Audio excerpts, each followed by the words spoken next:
Hello friends, I wanted to add a few more reflections to our Sabbath conversations as our summer is winding down. And in this reflection, I wanted to talk a little bit about the little chapters in Wayne Mueller's section called happiness. I really loved the way he made a distinction between happiness and desire. So happiness, he says, is what grows in the sweet soil of time.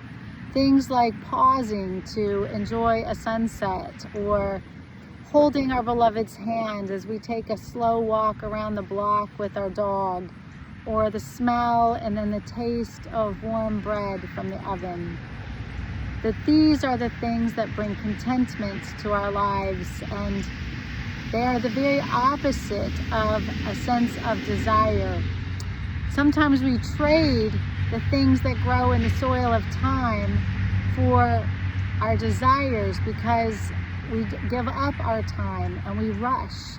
And in our rush, we then want to feed the longing that we have for happiness with what the culture tells us to consume instead, which is to buy things and to acquire things and to purchase stuff that will somehow substitute for happiness, substitute for the things that only come with time. And I love the description that he gives of the hungry ghost, part of the Buddhist tradition, that says, when we trade happiness for desire, we begin to be unhappy because the hungry ghost is something that can never be satisfied. It has a big belly and a small throat, and our consumeristic culture puts in front of us again and again and again an array of things, of choices, that it promises that if we only had these things, we would be happy. But we can never consume them enough to keep our sense of big belly desires filled.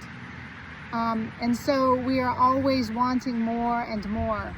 And actually, we live in a culture that is sustained by this substitute of desire instead of happiness. We live in a culture that says we are only growing when we are acquiring things. But these aren't the things that make us happy.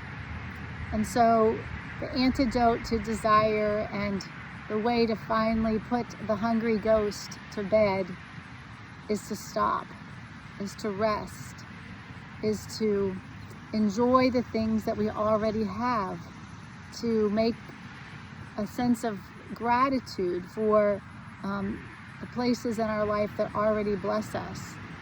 And then our sense of fullness is restored, and we don't find ourselves craving the things that in the end will never make us happy.